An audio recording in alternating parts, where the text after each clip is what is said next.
मित्रों, जो आपको स्क्रीन में दिखाई पड़ रही है ये एक सबमर्सिबल है जिसका नाम है टाइटन और इसको अभी हाल ही में उतारा गया था समुद्र के अंदर। टाइटैनिक जहां पर डूबा था तो वहां पर उसके मलबे तक ये कुछ लोग जा रहे थे और उसको एक्सप्लोर करना चाहते थे, एक्सपीरियंस करना चाहते थे। पहले टाइटन की बात कर लेते हैं, उसके बाद देखते हैं कि किस तरीके से सारी चीजें हुई। इस वीडियो में आपको पता लगेगा कि आखिर क्या हुआ था आखिरी समय पर और उसके बाद क्या क्या चीजें हुई पिछले 4 दिनों में और आखिरकार इन सभी को मृत घोषित कर दिया गया। दरअसल हमें यह समझना होगा कि ये सबमर्सिबल है, ये सबमरीन नहीं है। सबमरीन, पनडुब्बी और सबमर्सिबल में बहुत अंतर होता है। पनडुब्बी सबमर्सिबल से शेप में भी बहुत बड़ी होती है और सबमर्सिबल का आकार उसके कंपैरिजन में बहुत कम होता है और इसमें लिमिटेड व्यक्ति ही बैठ सकते हैं, 4 से 5 केवल। तो इस सबमर्सिबल में भी 5 व्यक्तियों के ही बैठने की जगह थी। अब देखिए, जो सबमर्सिबल है इसको बनाया है ओशन गेट नाम की एक कंपनी ने। इस सबमर्सिबल में आमतौर पर एक पायलट होता है, 3 पेइंग गेस्ट होते हैं और एक वो व्यक्ति होता है जिसको कंटेंट एक्सपर्ट कहा जाता है। इस सबमरीन को अभी कुछ टाइम पहले ही न्यू फाउंडलैंड से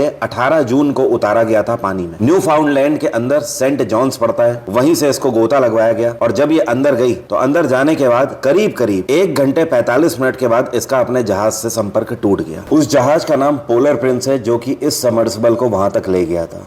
इस कंपनी के आधार पर यह माना जाता है कि जब से यह सबमर्सिबल गोता लगाएगा पानी में और टाइटैनिक के मलबे तक पहुंचेगा और वापस आएगा, इस पूरी यात्रा में 8 घंटे का समय लगता है। अब सबमर्सिबल नीचे की तरफ धीमे धीमे जा रहा था और इसमें 1 घंटे 45 मिनट के बाद जहाज से इसका संपर्क टूट जाता है। इस सबमर्सिबल का जो वजन है ये 23,000 पाउंड है, मतलब किलोग्राम में 10,432 किलोग्राम होता है, जो कि पानी के अंदर सबमर्ज है और इसका अपने जहाज से सारा कनेक्शन टूट गया है। अब इसे ये नहीं पता लग रहा होगा अंदर कि हम किस तरफ जाएं, कौन से डायरेक्शन में जाएं, क्योंकि इसको डायरेक्शन देने का काम ही ऊपर पे जहाज वो कर रहा था जो कि पोलर प्रिंस जिसका नाम है। अब जब संपर्क टूट गया तो ये लोग अंदर इधर उधर घूम रहे होंगे और संपर्क में आने की कोशिश कर रहे होंगे, लेकिन संपर्क में नहीं आ पाए होंगे। इस सबमर्सिबल के अंदर जो ऑक्सीजन थी वो 96 घंटे की थी, मतलब आप ये समझ लो 4 दिन की ऑक्सीजन थी। 18 तारीख की यह बात है जब यह सबमर्सिबल नीचे डाइव किया और उसके बाद 22 तारीख तक, मतलब गुरुवार तक आशा ये थी कि हाँ, हम इन्हें ढूंढ लेंगे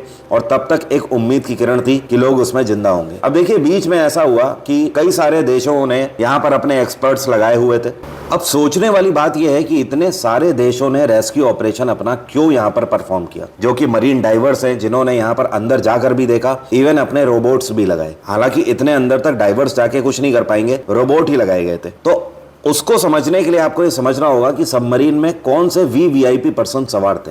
तो इसमें से पहले व्यक्ति एग्रो कॉर्प्स के वाइस चेयरपर्सन शहजादा दाऊद थे। इनके बेटे सुलेमान भी इसमें शामिल थे। ये तो 2 लोग हो गए। ये दोनों बेसिकली पाकिस्तान से बिलोंग करते हैं, लेकिन इनके पास ब्रिटिश की भी नागरिकता है। इसके अलावा जो इसमें तीसरे व्यक्ति हैं, ये ब्रिटिश अरबपति हॉमिश हार्डिंग भी सवार थे। ये तो 3 गेस्ट के रूप में सवार थे। इसके अलावा ओशन गेट कंपनी जिसने इस सबमर्सिबल को बनाया है, उसके सीईओ भी इसमें सवार थे, जिनका नाम है स्टॉकटन रश, और एक समुद्री खोजकर्ता जिनका नाम है पॉल हेनरी नार्जियो लेट। तो ये टोटल 5 लोग सवार थे जिनको अब मृत डिक्लेयर कर दिया जा रहा है 4 से 5 दिन की पूरी खोज के बाद। बीच में एक्सपर्ट्स टीम को सोनार इक्विपमेंट के थ्रू आवाजें भी आई कुछ, तो उस टाइम पर उम्मीद की एक किरण जागी थी। उस टाइम पर ऐसा ये सोचा जाने लगा था कि सबमरीन के अंदर लोगों को ये पता था कि ऑक्सीजन उनकी खत्म होने वाली है, तो सबमर्सिबल की जो वॉल होंगी उनको पीट कर आवाज जनरेट करने की कोशिश कर रहे होंगे, क्योंकि सोनार जो है वो पानी की ध्वनि को कैप्चर करने का काम करता है। भले ही टाइटन बरकरार था उस टाइम पर,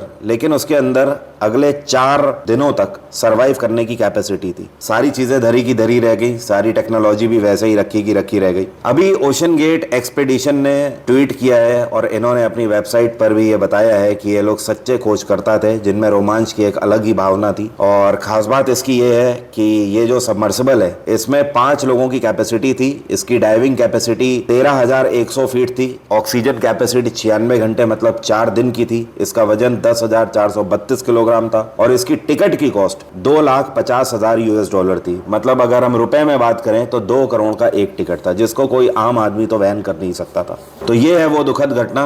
आखिरकार संपर्क टूटने के बाद दोबारा संपर्क हुआ ही नहीं। 2018 में ओशन गेट कंपनी के इस सबमर्सिबल के ऊपर कई सवाल भी उठाए गए थे। हालांकि बाद में इन्होंने क्लियरेंस ले लिया था, सारी चीजें इनको क्लियर हो गई थी। बट सोचने वाली बात है, 2018 में इसके ऊपर सवाल उठे थे, उसके बाद भी उन खामियों को नजरअंदाज कैसे कर दिया गया और आखिरकार ये दुर्घटना हो गई।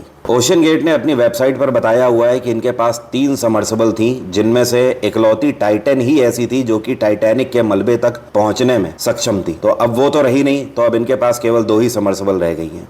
हमेशा ध्यान रखिए, जब भी आप इस तरीके के कोई भी स्टंट करें, वाटर स्पोर्ट एक्टिविटीज हो गई या आप कोई स्काई एक्टिविटी कर रहे हैं, तो वहां पर सेफ्टी फीचर्स एक लिमिट तक ही होते हैं, जहां पर नेचर कहीं ना कहीं मैटर करता है। तो जब भी आप इन वाटर स्पोर्ट्स के लिए जाएं, आप कहीं पर भी जाएं, तो उसके लिए अपनी तरफ से एहतियात बरतें। एग्जाम्पल के तौर पर, अगर आप लंग्स रिलेटेड किसी भी बीमारी से ग्रसित हैं, तो आप इन्हें करने से बचें, क्योंकि आप वाटर के अंदर जैसे जैसे जाएंगे वैसे वैसे दाब बढ़ता है। उसी तरीके से अगर आप लंग्स की किसी बीमारी से ग्रसित है, तो आप एयर एक्टिविटीज से भी बचें, क्योंकि लोग आपको प्रिकॉशन दे सकते हैं। आपका जीवन उनके हाथ में नहीं है, आपका जीवन आपके ही हाथ में आप रखें तो ही बेहतर है। वीडियो अच्छा लगा है तो लोगों को शेयर करिए और लाइक का बटन प्रेस करना ना भूलिए। इस चैनल को सब्सक्राइब कर लीजिए, बेल आइकन प्रेस कर लीजिए, क्योंकि यहाँ पर मैं सीरीज चला रहा हूँ। ये इंटरेस्टिंग सीरीज चलती रहेगी निरंतर और ये खत्म नहीं होने वाली है। शॉर्ट्स की भी सीरीज इसी में ऐड है। आपने अभी तक पुराने शॉर्ट्स नहीं देखे हैं, प्रीवियस शॉर्ट्स, पिछले एपिसोड्स नहीं देखे हैं, तो आप उन्हें भी देख लीजिए। Thank you so much, have a nice day, take care, bye bye. आपका दिन मंगलमय हो। जय हिंद, जय भारत।